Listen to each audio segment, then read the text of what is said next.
Thank you for sending in those pictures, and please keep them coming.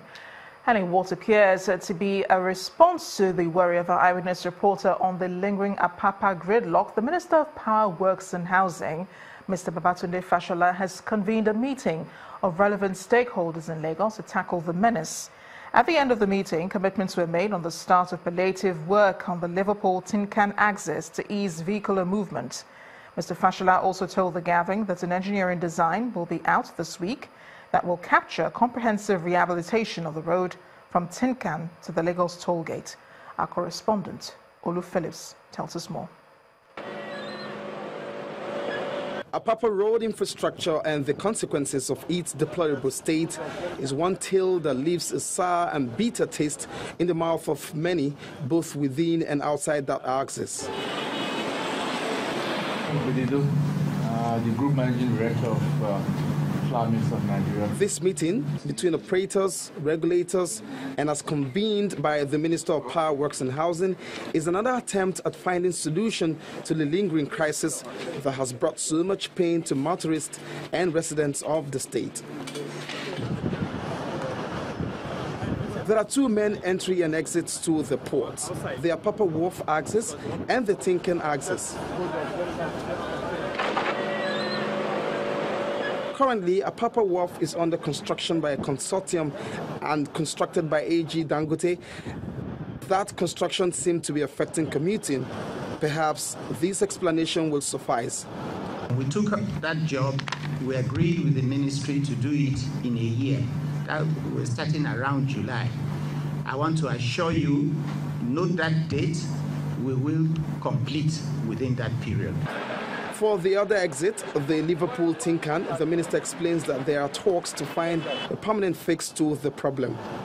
The Dangote Group has approached us to say, why don't you let us take over the entire route from the port right to the toll gates through Mile 2, Oshodi, Owuroshoki, and fix it once and for all, since government doesn't appear to have the budget provisions. Now we have an agreement in principle now to hand over that route to them, including Liverpool Road. Some of the operators lamented how it can take between 7 to 10 days from Mile 2 to Tinkan for an empty container to be returned to the port, when it takes just half of that number of days to get to Kanu and back, which underscores the challenges of bad roads at the ports. All our ports have lost one virtue, and that's the virtue of the highway running from the gates of the port hinterland. All others have been sieged by the interference of port city development. We must redefine port area. The port area in Lagos now can be defined as Oshodi, Babs Animashaun on this road, Costain, Ijoro Olokpa, and so that anybody, any traffic out within this radius is defined with respect to the port. If you have no business, you don't cross these areas except you are going to the holding bay. These things are doable. Extracting a commitment from the various stakeholders formed a critical part of the meeting. The Tanker Drivers Union agreed to organize its members better. The shippers companies and terminal operators must have a holding bay. The terminal operators have been asked to scale up efficiency for a shorter turnaround, while a call-up system for truckers have been agreed, among other resolutions. Olu Phillips, Channels Television News. Residents of Adjekwo in Ughelli local government area of Delta State have sent an emphatic message to the state government demanding the construction of a major road in their community. Members of the community blocked Governor Ifeanyi Okowa's convoy while he was on his way to commission and inspect projects in Ndokwa West and Patani local government areas.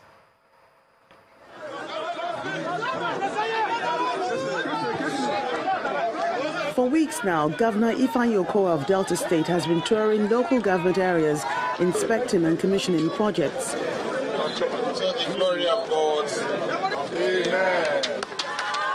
Now it's the turn of Ndokwa West and Patani, but things take a different turn. Both young and old from a community in Ughelli South troop out in their numbers, blocking the governor's convoy. They're not happy with the state of roads in their community and want immediate intervention. Our major problem is just about 12-kilometer road leading from Besegaya down to the 4 communities behind this place. So we are suffering seriously. We've been trained, to do this route. We've applied to the government several times before your president's house.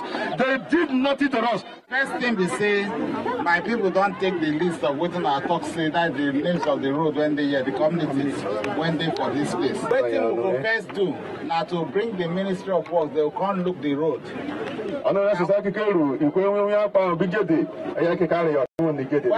they look the road, they will come costa.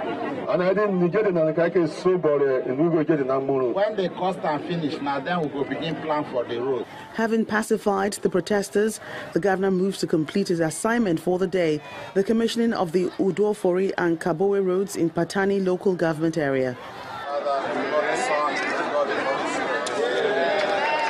And then the inspection of the ongoing rehabilitation of the Kwale Technical College.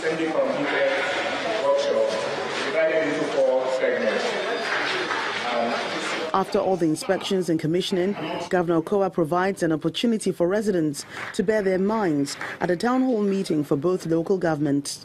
Aside from infrastructure, the governor also addresses the residents' concerns about what is being done to revive the education sector. We met with the accreditation team, an 18-man team that came from the federal government. And they were truly very excited because they had visited 5 of the schools and they commended the state government for their interest and commitment to technical education and said that what they have seen, they have not seen it anywhere else. As the governor continues his tour of other local government areas, the residents will be hoping that he will not fail to remember those areas that require urgent attention. Over 40 million Nigerians whose bank accounts are not linked to the bank verification number, BVN, may forfeit or go through a rigorous process of reactivating their accounts. This comes as the Federal High Court in Abuja ordered the Central Bank of Nigeria and the 19 commercial banks in the country to disclose all accounts in their custody, the balances in such accounts, and ordered an interim forfeiture. The senior assistant to the president on prosecutions, Okoye Obono Obla, and a lawyer, Ebun Olu Adeborua, both appeared on Channel Television's Sunday Politics program. They disagreed on the issue.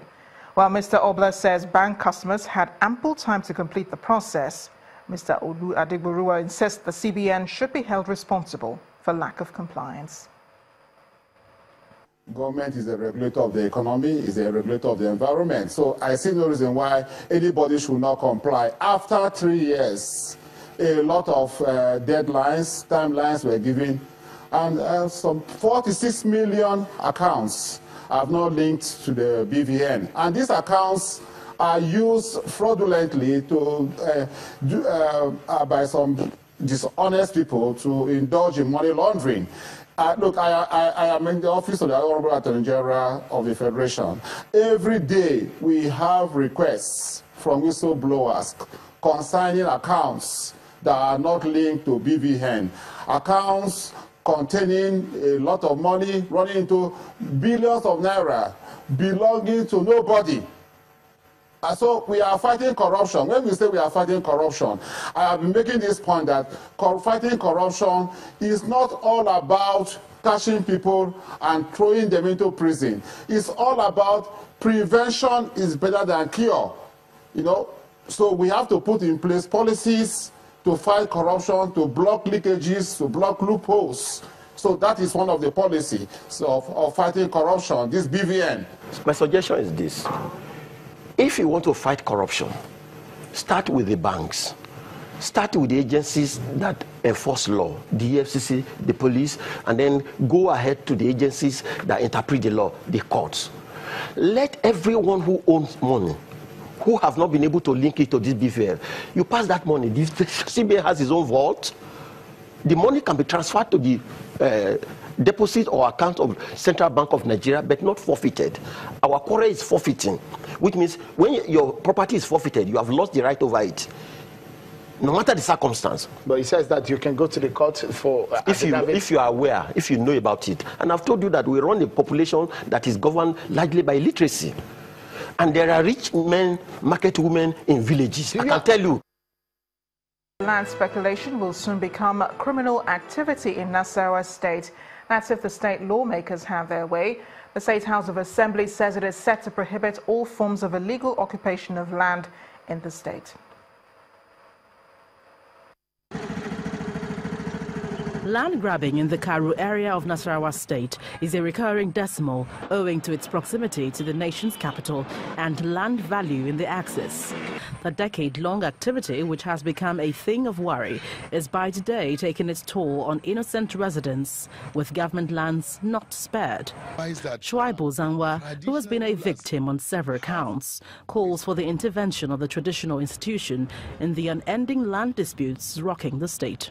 Problem we're having in terms of communal crisis is the issue. About 70 to 60% of those crises ignited by the land dispute. The Nasarawa State Governor, who expressed concerns over the alleged connivance between land grabbers and some judges, urges the judiciary to be alive to its responsibility. Focus and vision and expectation for a better society is being whittled down by such, by the existence of such a judiciary-connected cartel, especially in the Karu axis. However, the Chief Registrar of the Nasarawa State High Court assures that disciplinary measures will be taken against any judge found culpable.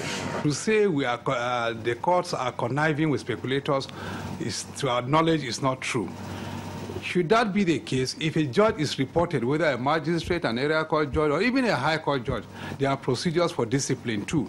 Although the lawmakers are currently receiving submissions from the public for the passage of a bill to prohibit illegal occupation of land in the state, their attention has been drawn to the increasing encroachment of federal government property and delay in the issuance of certificates of occupancy.